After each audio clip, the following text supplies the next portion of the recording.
നിങ്ങൾ വളരെ ആഗ്രഹിച്ച് സ്നേഹത്തോടെ വാങ്ങിച്ച ഒരു പെയിന്റിങ്ങോ അല്ലെങ്കിൽ ഒരു ചരിത്രപരമായ ഒരു വസ്തുവോ നിങ്ങളുടെ കണ്ണുകൾക്ക് മുന്നിൽ വെച്ച് തന്നെ പതിയെ പതിയെ നശിച്ചു പോകുക എന്ന് പറഞ്ഞാൽ നിങ്ങൾ വിശ്വസിക്കുമോ? ലൈറ്റിംഗ് വെറും ഒരു കാഴ്ചയല്ല, അതൊരു സൈലന്റ് കില്ലറും കൂടിയാണ്. പല ആർട്ട് ഗാലറികളിലും മ്യൂസിയത്തിലൊക്കെ നമ്മൾ കാണപ്പെടുന്ന ഒരു തെറ്റായ ഒരു രീതിയാണ് വളരെ ഹൈ വാട്ടേജുള്ള LED ലൈറ്റ്സുകൾ ഉപയോഗിക്കുന്നത്.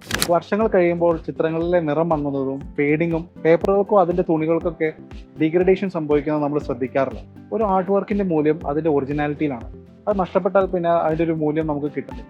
ഇതിന്റെ പിറകിലുള്ള ഇഷ്യൂസ് എന്ന് പറയുന്നത് ഇതിൽ പുറപ്പെടുവിക്കുന്ന IR അല്ലെങ്കിൽ UV റേഡിയേഷൻസ് കൊണ്ടാണ് ഇതുണ്ടാവുന്നത്. സാധാരണ ലൈറ്റുകളിൽ നിന്ന് വരുന്ന UV റേഡിയേഷൻസ് ഇത്തരത്തിലുള്ള ഫോട്ടോകളിലെ പിഗ്മെന്റ്സിനെ നശിപ്പിക്കാനായിട്ടാണ് സാധിക്കുന്നത്. സൺലൈറ്റിൽ നമ്മൾ ഉപയോഗിക്കുന്നത് 0 UV എമിഷൻസ് ഉള്ള LED-കളാണ്. ഇതിനേക്കാളും പ്രധാനം അറിയിക്കുന്ന ഒരു കാര്യമാണ് ഒപ്റ്റിക്സ്. ഒരു വലിയ ഹാളിനെ പ്രകാശിപ്പിക്കുന്നതിന് പകരം കൃത്യമായ ബീം ആംഗിൾസ് 10 ഡിഗ്രി മുതൽ 24 ഡിഗ്രി വരെ ബീം ആംഗിൾസ് ഉപയോഗിച്ചിട്ട് ആർട്ടിലേക്ക് കൃത്യമായിട്ടുള്ള ഫോക്കസിങ്ങിലൂടെ നമുക്ക് ടെമ്പറേച്ചറുകൾ നമുക്ക് ഒഴിവാക്കാനായിട്ട് സാധിക്കും. കൂടാതെ സൺലൈറ്റിന്റെ ഹൈ CRI 95+ CRI ഉള്ള ലൈറ്റുകൾ ആർട്ടിസ്റ്റ് ഉദ്ദേശിച്ച കളേഴ്സിന് നമുക്ക് ഒട്ടും വ്യത്യാസം വരാത്ത രീതിയിൽ തന്നെ നമുക്ക് കാണുവാനായിട്ട് സഹായിക്കുന്നതാണ്. നിങ്ങളുടെ പ്രിയപ്പെട്ട പെയിന്റിങ്ങുകളും ശില്പങ്ങളും ഒക്കെ വർഷങ്ങൾ തോറും നിലനിൽക്കട്ടെ. ഹാനികരമായ അൾട്രാ വയലറ്റ് രശ്മികളിൽ നിന്നും നിറങ്ങൾ ഒട്ടും ചോരാതെയും കലയെ സ്നേഹിക്കുന്ന സൺലൈറ്റിന്റെ കൺസർവേഷൻ ലൈറ്റിംഗ് സൊല്യൂഷനെ തിരഞ്ഞെടുക്കും. നിങ്ങളുടെ ആർട്ട് ഗാലറി കളക്ഷൻസുകളൊക്കെ നിറങ്ങൾ ഒട്ടും മങ്ങാത്ത രീതിയിലുള്ള ലൈറ്റിംഗ് സൊല്യൂഷൻസിനായി താഴെ കാണുന്ന നമ്പറിൽ ഇപ്പോൾ തന്നെ വിളിക്കും.